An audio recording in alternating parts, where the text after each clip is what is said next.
Welcome, and here's an intro into chess basics. The chessboard is divided into 64 squares of alternating colors in an 8x8 configuration. 8 rows called ranks,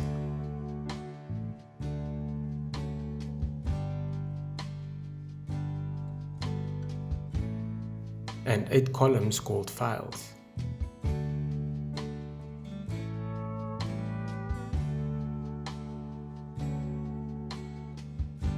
Traditionally, the colors are black and white for the squares and the chess pieces, but any light and dark colors should suffice as long as they are easily distinguishable.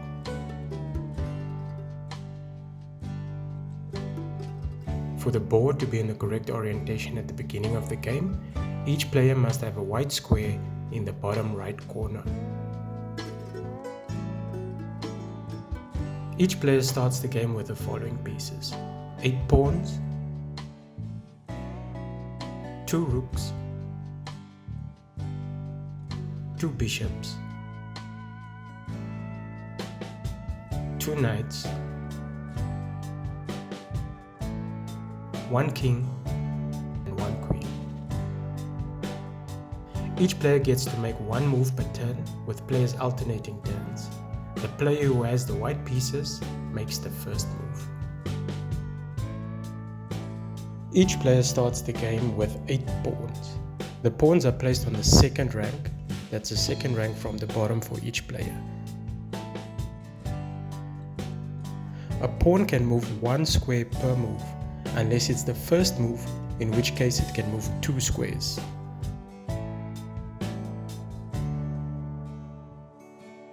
A pawn does not capture a piece as it moves, but instead it captures in a diagonal fashion. Have a look at the chessboard and indicate which pieces the pawn can capture. That's correct.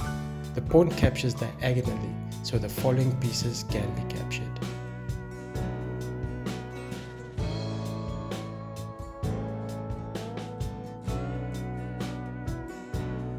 Each player starts the game with 2 rooks.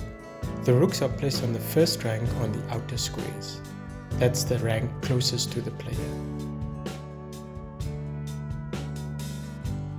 The rook moves straight along files and ranks as many squares as it isn't blocked by another piece. It captures pieces in the manner in which it moves. Have a look at the chessboard and indicate which pieces the rook can capture. That's correct. The rook captures in a straight line, so the following pieces can be captured.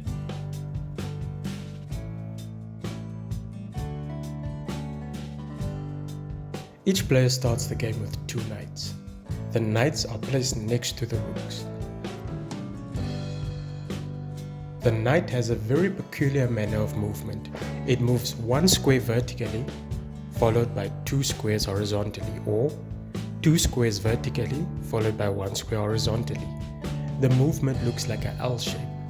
The knight captures pieces in the manner in which it moves. The knight is also the only piece that can jump over other pieces. Have a look at the chessboard and indicate which pieces the knight can capture. That's correct. The knight captures in an L shape, so the following pieces can be captured.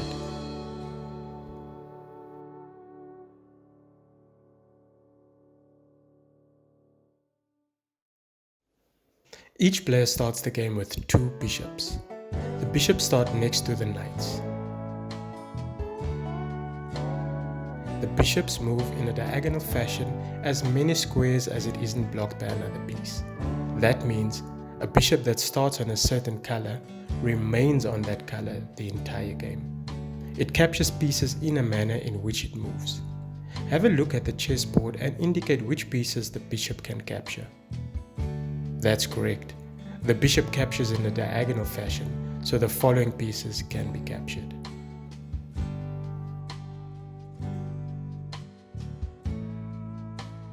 Each player starts the game with 1 king and 1 queen. The king and queen occupy the central squares, with the queen occupying the square of her own color, meaning a white queen will start on a white square, and a black queen will start on a black square. The queen can move vertically, horizontally, and diagonally as many squares as it isn't blocked by another piece.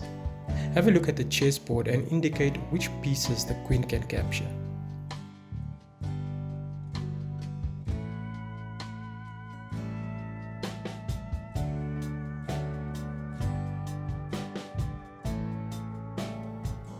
That's correct. The queen captures in a diagonal, vertical, and horizontal fashion, so the following pieces can be captured. The king can move vertically, horizontally, and diagonally only one square at a time. Have a look at the chessboard and indicate which pieces the king can capture.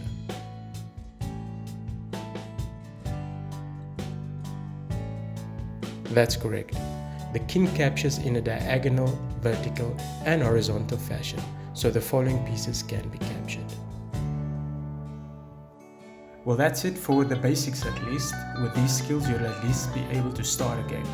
Make sure to like and subscribe and put the ring notification on if you would like to be alerted on our new videos, which have a little more mature and advanced techniques. Such techniques such as en passant and castling, and the fundamentals behind check and checkmate. Thank you, and see you again.